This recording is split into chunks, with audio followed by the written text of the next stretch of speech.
वक्फ संशोधन बिल संसद में पेश कर दिया गया और इसी के साथ खूब बवाल संसद के अंदर। जी हां, हंगामा देखने को मिल रहा है।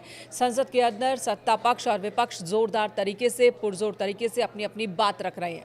सबसे पहले संसदीय कार्य मंत्री किरण रिजिजू ने बिल को सदन के पटल पर रखा और साथ ही उन्होंने कहा कि विपक्ष का मन साफ नहीं है और क्या क्या 10 बड़ी बातें हैं वो हम आपको इस वक्त की बता देते हैं बिल से जुड़ी हुई।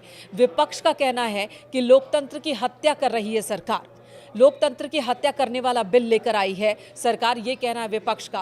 कांग्रेस ने सबसे पहले आपत्ति उठाई। कांग्रेस ने कहा कि यह बिल गलत है, लोगों के हक को खत्म करने वाला बिल है। तो स्पीकर ने क्या कहा? स्पीकर ने कहा कि हम सभी को बराबर का वक्त दे रहे हैं, सब अपनी बातें बराबर तरीके से रख सकते हैं। कांग्रेस सांसद के.सी. वेणुगोपाल ने कहा इस बिल में संशोधन मेंबर्स से भी लिए जाने चाहिए थे, संशोधन जो होने थे मेंबर्स से भी पूछा जाना चाहिए था, लेकिन नहीं पूछा गया। लेकिन सत्ता पक्ष कह रहा है बार बार कि हमने तो मौका दिया था, जेपीसी में जिसने जो बातें रखी हैं उन बातों को माना गया है। लेकिन कांग्रेस का कहना है कि संशोधन के लिए वक्त ही नहीं दिया गया और वक्त दिया जाना चाहिए था। इस पर स्पीकर ओम बिरला ने क्या कहा? उन्होंने कहा कि मैंने जितना वक्त सरकारी संशोधनों को दिया है उतना ही वक्त गैर सरकारी संशोधनों को भी दिया है, दोनों में कोई अंतर मैंने किया नहीं। केंद्रीय गृह मंत्री अमित शाह भी उठे जब बवाल हो रहा था विपक्ष की ओर से लगातार। उन्होंने कहा कि बिल जेपीसी को भेजा गया था, हमारी कमेटी कांग्रेस जैसी नहीं है। केंद्रीय गृह मंत्री ने सीधे कांग्रेस को आड़े हाथों लिया और केंद्रीय गृह मंत्री अमित शाह ने कहा कि एक बिल कैबिनेट ने अप्रूव करके रखा है, यह बिल ज्वाइंट पार्लियामेंट्री कमेटी के सामने भी रखा गया, विपक्ष भी इस पर बोल रहा है। कमेटी के सुझावों को कैबिनेट ने स्वीकार किया है, संशोधन के रूप में किरेन रिजिजू लेकर आए हैं। विपक्ष ही कह रहा है कि ज्वाइंट पार्लियामेंट्री कमेटी बने, जिसके बाद ही बनाया गया, उसके बाद भी विपक्ष बेबुनियाद आरोप लगा रहा है और बवाल क्रिएट कर रहा है। यह कांग्रेस जैसी पार्लियामेंट्री कमेटी नहीं है जहां पर विपक्ष को बोलने का कोई मौका नहीं मिलता। हमारी कमेटी में जो चर्चा होती है उस चर्चा को हम ध्यान देते हैं, सुनते हैं। कांग्रेस की कमेटी सिर्फ ठप्पा लगाया करती थी। तो इस तरीके से केंद्रीय गृह मंत्री अमित शाह ने जोरदार हमला बोला कांग्रेस में और कांग्रेस की पुरानी सरकारों के दौरान जेपीसी को लेकर किस तरह से काम होता था उसे निशाने पर लिया।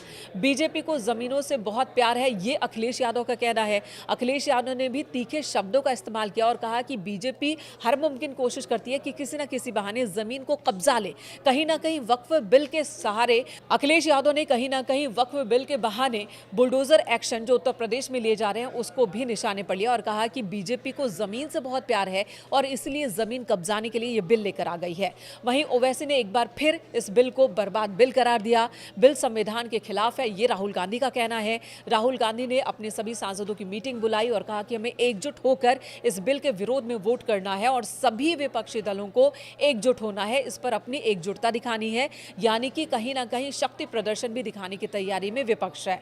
वहीं इमरान मसूद कह रहे हैं कि हम चर्चा के लिए तैयार हैं, हम शुरू से विरोध कर रहे हैं। रामगोपाल यादव का कहना है बड़ी बात समाजवादी पार्टी की ओर से कही गई कि शुरू से हम बिल के विरोध में हैं और अब भी विरोध में हैं। और वहीं सांसद देवेंद्र सिंह भोले ने कहा कि किसी पर आघात नहीं है, यह बिल किसी पर आघात नहीं है, सभी उलेमाओं से भी बात की गई है, तब जाकर के बिल का मसौदा पूरी तरह से तैयार किया गया, संशोधित बिल तैयार किया गया जो कि आज टेबल किया गया है। यह कहना है जेपीसी अध्यक्ष रहे जगदम्बिका पाल का, जिनकी कमेटी ने ही सभी राजनीतिक दलों की बातों को सुना था। वहीं मठ, मंदिर और चर्चों के लिए भी बिल इस तरह का लेकर क्यों नहीं आ जाते, ये समाजवादी पार्टी की ओर से आवाज उठाई। तो इसी बीच समाजवादी पार्टी के सांसद उठ खड़े हुए और उन्होंने बहुत तीखा हमला बोला। उन्होंने कहा कि मठ, मंदिर और चर्चों के लिए भी इसी तरह का बिल लेकर क्यों नहीं आ जाते, ये कहना है एसपी सांसद वीरेंद्र सिंह का। वहीं मौलाना रशीद फरंगी महली ने कहा कि हमें ये बिल किसी भी सूरत में कबूल नहीं है। वक्फ पर बीजेपी आरएसएस की भी नजर बनी हुई है। अवधेश प्रसाद का कहना है कि वक्फ की जितनी जमीनें हैं, समाजवादी पार्टी के सांसद हैं फैजाबाद से, उनका कहना है कि वक्फ की जितनी जमीन है उस पर बीजेपी और आरएसएस दोनों की निगाहें टिक गई है, दोनों इस जमीन को हड़पना चाहते हैं और यही वजह है कि ये बिल लेकर आए हैं। तो जोरदार हंगामा संसद के अंदर देखने को मिल रहा है, बहस चल रही है। 8 घंटे की बहस के बाद इस पर वोटिंग होनी है और आंकड़ों के लिहाज से ये बिल पास हो जाएगा, इसमें जरा सी भी कठिनाई सरकार को नहीं आएगी, बिल पास हो जाएगा। लेकिन उससे पहले सभी राजनीतिक दल जिन्हें मौका मिल रहा है अपनी बातों को पुरजोर तरीके से रख रहे हैं।